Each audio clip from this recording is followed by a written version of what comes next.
예, 오늘 본문의 내용은 그렇게 길지 않습니다. 그래서 좀 또 내용들이 오늘 빨리 끝날 수도 있고요. 그렇습니다. 많지 않기 때문에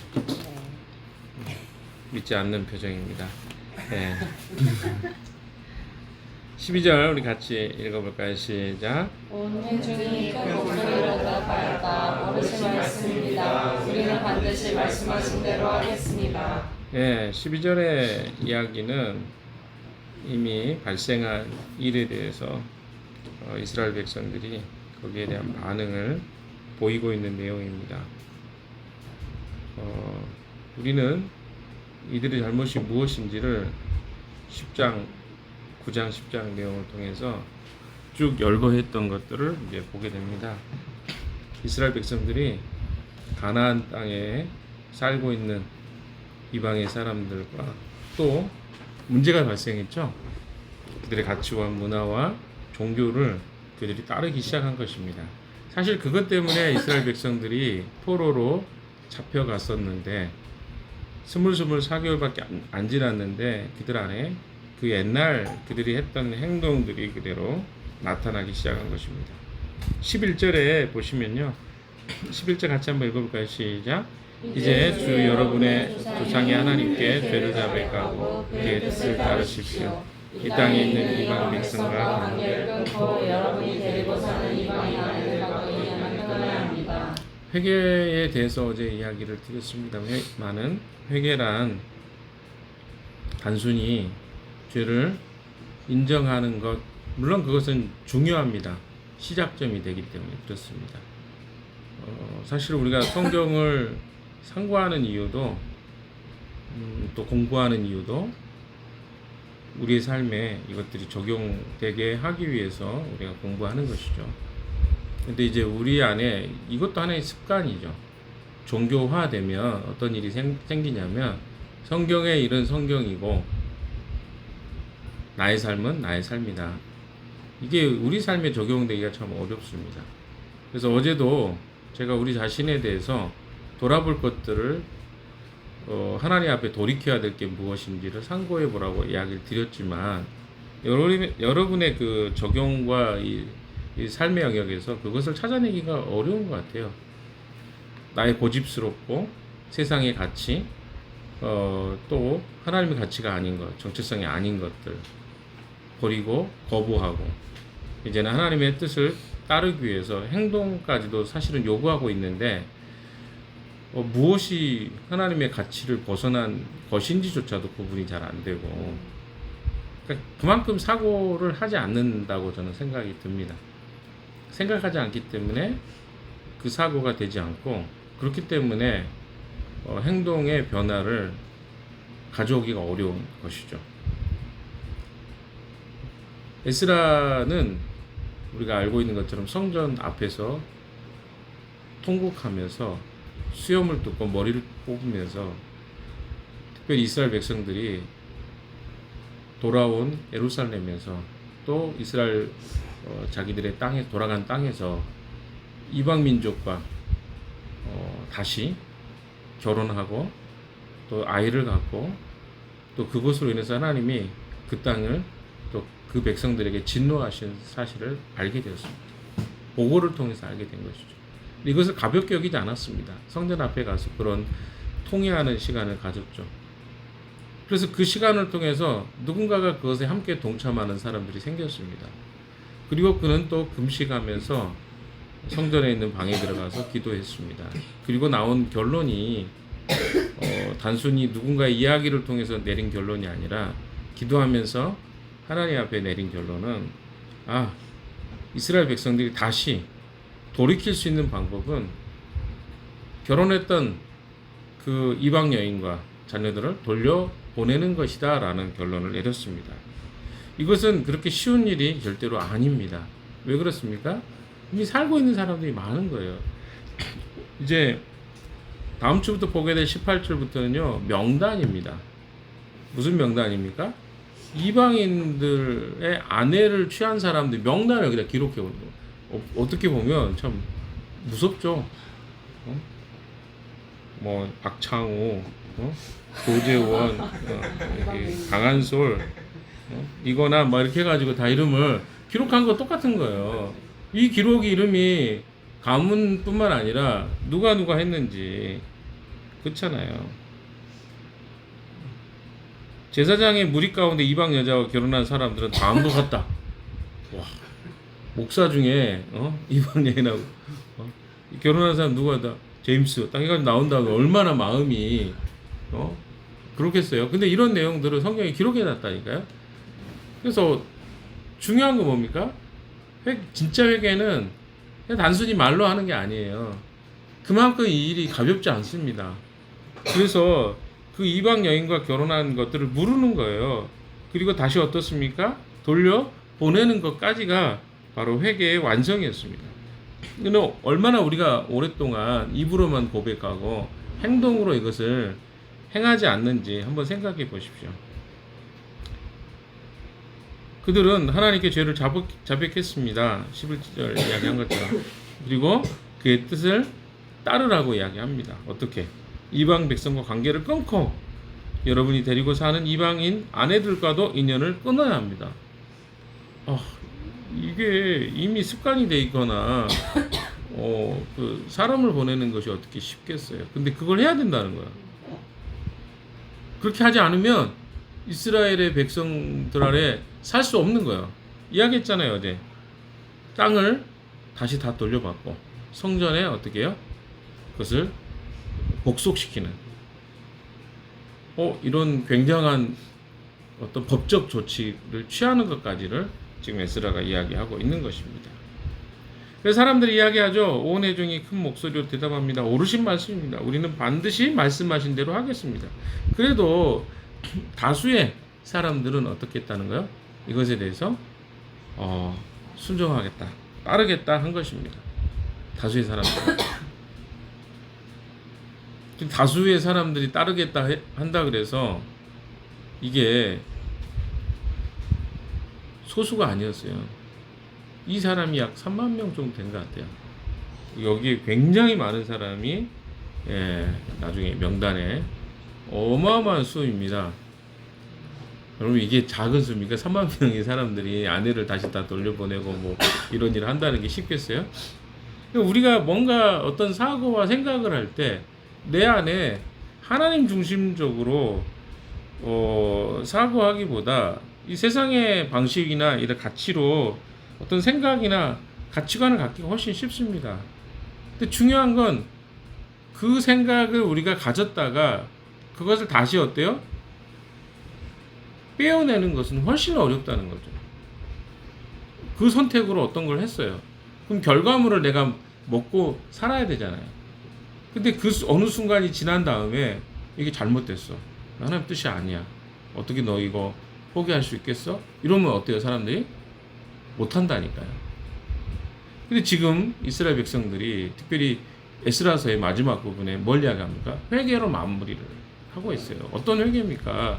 그들이 어떻게 해서 돌아오게 된 것인데 다시 그 죄를 범해서 하나님 앞에 범죄할 수 있겠냐, 이런 이야기거든요.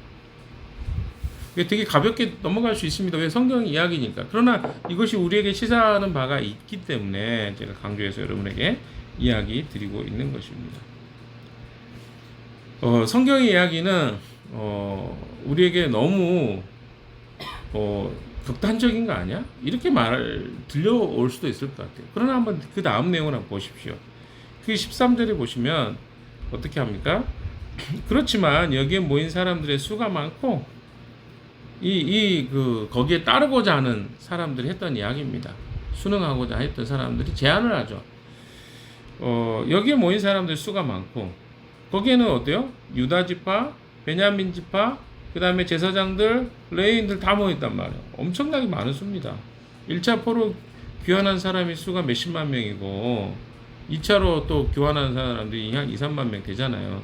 그럼 거의 100만 명까지는 아니어도 뭐 6, 70만 이상은 모였을 가능성이 있습니다. 굉장히 많은 사람이 있어요. 근데 비가 오고 막 이런 상황입니다. 물론 뭐 남자들 숫자 따지면 좀 적겠지만 그렇게 많은 사람이 지금 모여 있는 것입니다.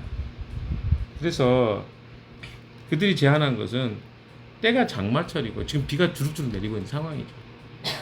이렇게 바깥에 서 있기가 어렵습니다. 더구나 이 일은 우리의 잘못이 너무 커서 하루 이틀에 처리될 문제가 이게 심각한 상황인 거죠. 그러니까 이거를 조사하려면 어떻게 해요? 시간이 많이 걸립니다. 근데 그리고 실제로 어때요? 16절 17절에 보시면 열째 달 초하루에 시작하여 이듬해 첫째 달 초하루에 끝났습니다. 약 3개월에 걸쳐서 조사가 진행됩니다. 그쵸? 10월 달에 예를 들어 시작했으니까 10, 11, 12 그 다음 년에 첫째 달 하루까지 초하루까지 했으니까 3개월에 걸쳐서 이 조사와 작업이 이루어집니다. 그럼 뭐요? 얼마나 많은 사람이 연루되어 있는지 한번 생각해 보죠. 이게 단순히 몇 사람이 아닌 거예요. 어마어마하게 많은 사람들이 연루되어 있는 이야기입니다. 그러니까 어때요? 합리적이죠. 오늘 하루에 해결이 안 될 것 같습니다. 에스라님.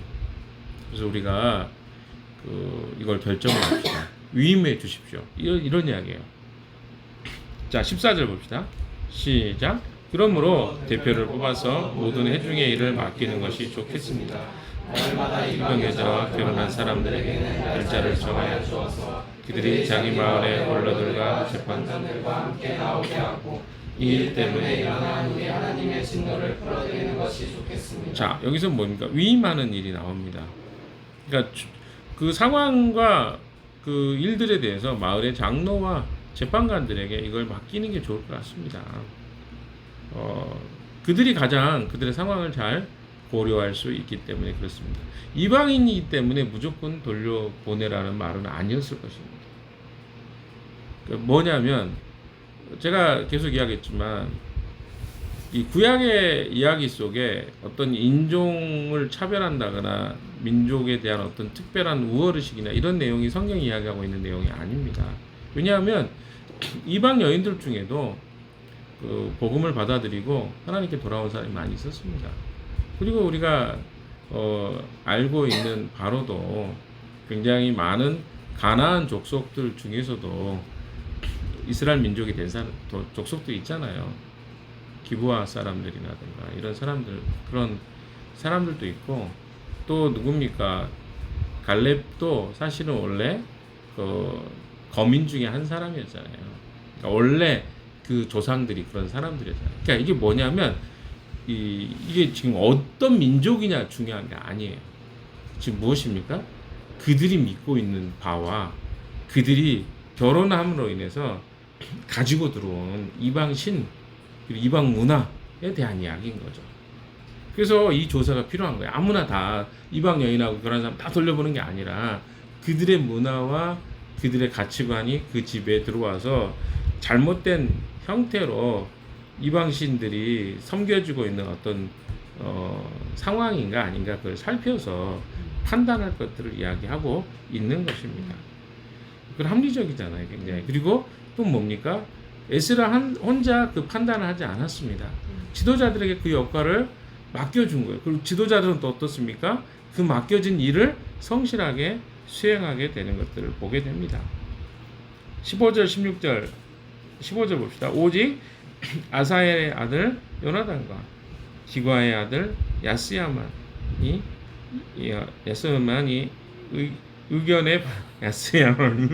의견에 반대하였으므로 무슬람과 레이사람 삽부대가 그들에게 동조하. 그러니까 먼저 반대하는 사람이 있었고 동조하는 사람이 있었다는 거예요. 예. 야스야만 이 의견에 only 야스야 is opinion. 야스야만 예. 죄송합니다. 야스야만 영어로 좀 봤어야 되는데 오빠네요. 야스야만 이 의견에 반대했다는 것이죠. 이 의견에 반대했는데 동조하는 사람이 있었어요. 누가? 뒤에 보시면 무슬람과 레이 사람 삽부대가 그들에게 아마 그들의 아내가 이방 여인이었을 가능성이 높습니다. 그래서 이방 아내를 포기하기 어려웠기 때문에 이 결의안에 반대하는 것을 보게 됩니다. 반대하는 사람이 있었겠죠. 이건 무슨 말입니까? 그만큼 오랫동안 거기에 노출돼서 이제는 더 이상 특별한 상황이 아닌 거예요. 그러니까 여러분 생각해 보세요.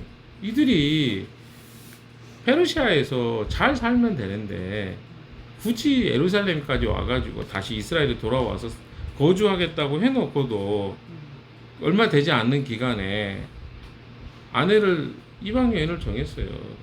그리고 그 속에서 이제는 몇 개월 되지도 않았는데 오염돼 버린 거죠. 우리가 잘 생각해 보십시오. 어느 시간에 이들이 4개월이 걸쳐서 긴 여정을 통해서 왔잖아요. 그럼 그 긴 여정 동안에 얼마나 힘들었겠어요. 그럼에도 불구하고 그들이 선택했던 건 뭡니까? 나는 하나님 백성답게 하나님 예배하며 살겠습니다. 이 선택한 거잖아요. 그들이 그러니까 그 수고와 그 노력이나 이것들이 헛된 게 아니었어요. 그렇지만 그렇게 노력하고 왔는데 불구하고 지난 4개월을 돌아보니까 어떻습니까? 엉망이 돼 있는 거예요. 그러니까 어때요?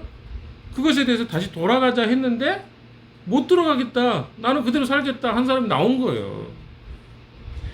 여러분 우리가 PCT 또 이렇게 상담하는 시간들을 우리가 갖잖아요. 6개월마다 한 번씩. 왜 6개월마다 하겠습니까? 몇 년 해가지고 돌아보기는 어렵습니다. 6개월도 아니면 봐도 잘 안 바뀌고 또 어때요? 같이 이야기했지만 시간이 지나보면 똑같이 돼 있는 모습 보잖아요. 이 사람도 4개월밖에 안 걸렸어요. 그러니까 우리가 그렇게 내가 과거에 어떤 믿음을 가졌다는 것이 나의 신앙과 삶을 보장해주지 않는다는 것을 다시 한번 여기서 이야기해주고 있는 것이죠. 왜? 아니 결기로 떠났잖아요. 자기 집 다 정리하고 이사했잖아요. 페르시아가 살기 더 편했다니까요. 왜? 거기는 패권 국가잖아요. 그 중심 도시에 살다가 시골에 와서 아무것도 없는 집도 절도 없잖아요. 절은 좀 그렇고 아무튼 집도 교회도 없잖아요. 근데 어때요? 여기 와가지고 뭘 기대하고 왔겠어요? 그냥 신앙 하나 붙잡고 왔는데 그 얼마 지나지 않아서 그 신앙이 어디 가버렸어요? 다 사라져 버린다는 거죠. 그러니까 우리가 내가 어느 순간에 믿음이 좋았던 거 붙잡고 사는 사람이 있을지 모르겠습니다. 근데 그것은요 얼마 가지 않습니다. 기억하십시오. 우리의 신앙은 그렇게 오래 가지 않아요. 알겠습니까? 그래서 내가 과거에 어땠는가 이게 중요하지 않습니다. 오늘 내가 어떻게 주님을 붙잡고 사는가가 중요한 거예요. 근데 자꾸 우리는 과거에 내가 어떤 한순간에 믿음이 좋았던 순간 붙잡고 살려고 하는 경향이 있는데 우리 삶은요 그렇지 않습니다. 계속 지속해서 붙잡지 않으면 언제든지 우리는 주님과의 관계가 떨어질 수 있다 라는 것을 여러분 기억해 볼 필요가 있을 것 같습니다. 마지막 17절의 이야기는요 이 어떻게 보면 우리나라도 그 일제 강점기 끝나고 나서 아세요? 친일이 행각을 했던 사람들을 반민족 특위라고 있었어요. 반민족 특위는 뭐냐면 그러니까 일제에 부역해가지고 기득권을 누렸던 사람들을 이렇게 그런 반민족 특위라는 것을 통해서 반민족적 행동했던 사람들을 처벌하는 그런 특위를 만들었습니다. 근데 그게 다 얼마 지나지 않아 사라져 버렸어요. 왜 그런지 아십니까? 이제 이승만 대통령이 되면서 정권을 잡았는데 국가를 운영해야 되잖아요. 근데 그 운영해 본 사람이 없는 거예요. 경찰도 없죠. 행정 기반을 이제 잡아야 되는데 할 사람이 없으니까 다 이제 친일했던 사람들이 다시 어떻게 해요? 행정을 할 수밖에 없는 거예요. 그래서 어때요? 반민족 특위를 만들었다가 그걸 흐지부지 다 해체해버렸어요. 오히려 반민족 특위에 있었던 사람들이 나중에 뭐 린치를 당하고 오히려 친일했던 사람들 이게 우리 역사거든요. 여러분 잘 살펴보면 그러니까 이게 어려워요. 이런 어떤 특위가 만들어져서 그것을 개혁을 한다는 거 어렵습니다. 정말 어려운 일이에요. 거기 반대가 극심하고요. 어때요? 테러 위협이 있었을 수도 있죠. 근데 어때요? 이 위원회가 3개월 동안 유지가 되면서 오히려 이건 참 이스라엘은 놀라운 일입니다. 반대하는 그 사람들이 2건밖에 없었잖아요. 여기에 내용에 성경에 나와 있는 대로 한다면 더 많은 사례가 있었겠지만 아마 모두가 다 그렇게 항변했던 건 아니었던 것 같습니다. 분명히 대항하는 세력이 있었습니다. 그럼에도 불구하고 이 개혁의 내용들이 에스라서의 마지막 편에 기록하고 있다는 것은요, 우리에게 시사하는 바가 저는 크다고 생각합니다. 그러니까 신앙은 계속해서 갱신하는 거예요. 우리가 프로테스탄트라든가 아니면 뭐 그죠, 개혁 크리스찬의 뭐죠, 특별히 한국의 개혁주의 기독교인들이 많잖아요. 개혁이라는 게 뭡니까? 계속해서 우리 자신을 하나님 안에서 뭐예요? 살피고 점검하고 또 어때요? 개혁하는 것, 그게 바로 그 하나님의 백성의 삶이에요. 왜? 우리는 어디 쪽이 더 훨씬 편해요? 안주하는 게 훨씬 편합니다. 조금 지나면 익숙해져 버려요. 그럼 어떻게 돼요? 엉뚱한 짓 하게 돼 있어요. 신앙으로 하나님을 붙잡는 것보다 익숙하게 이 세상의 문화를 붙잡는 거 쉽단 말이에요. 점검이 안 돼요. 어느 순간에 보면 뭐가 하나님의 가치고 뭐가 세상 가치인지도 구별이 안 됩니다. 여러분, 굉장히 많은 사람이 제가 이야기했잖아요. 3만 명 정도가 여기에 가담했던 것 같습니다. 그러나 그 중에서 아마 실제로 어떤 판결을 받은 사람은 그만큼 많지는 않았던 것 같아요. 3만 명 넘는 사람들이 그렇겠지만 실제로 유죄를 받은 사람은 100여 명 정도 된 것 같습니다. 목록에 보니까. 근데 중요한 건 뭡니까? 우리 자신을 갱신하지 않으면 우리도 이들의 모습과 다르지 않다는 거. 그게 오늘 우리가 좀 돌아봐야 될 내용이라고 생각합니다. 결론을 좀 맺겠습니다. 우리의 삶에요, 늘 점검되지 않는 삶들은 오염되기 쉽습니다. 그래서 잠깐이라도 머리 숙여서 하나님께 조아리고 뜻을 구하는 것은 중요합니다. 근데 우리가 그런 것이 익숙하지 않아요.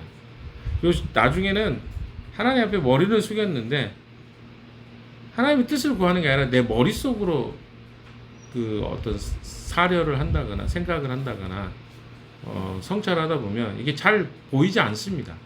하나님의 뜻이 잘 발견하는 게 익숙하지 않는 경우가 많다는 거죠. 그러면 당연히 변화가 어렵겠죠. 그래서 함께하는 사람들이 옆에서 잘 이야기해주고 권면해주고 점검할 수 있도록 거울이 되어주는 것 중요합니다. 근데 그것도 듣기 싫겠죠. 그게 우리의 본성입니다. 그러나 그 본성을 거스리고 싸워나가지 않으면 우리는 하나님의 백성으로 살아가기 어렵다는 것. 공동체가 필요한 이유는요, 우리 자신을 돌아볼 수 있는 거울이 옆에 있는 것. 근데 자꾸 거울을 들여다보면 내 모난 모습이 보이니까 그 거울을 깨트리고 싶겠죠. 왜? 보기 쉽고 듣기 싫으니까. 듣는 것이 어려우면요, 우리는 안 바뀝니다. 힘들어요, 듣는 건. 그러나 듣지 않는 사람은 절대로 성장할 수 없습니다. 그리고 하나님 사람으로 살아갈 수가 없어요. 여러분 잘 기억하십시오.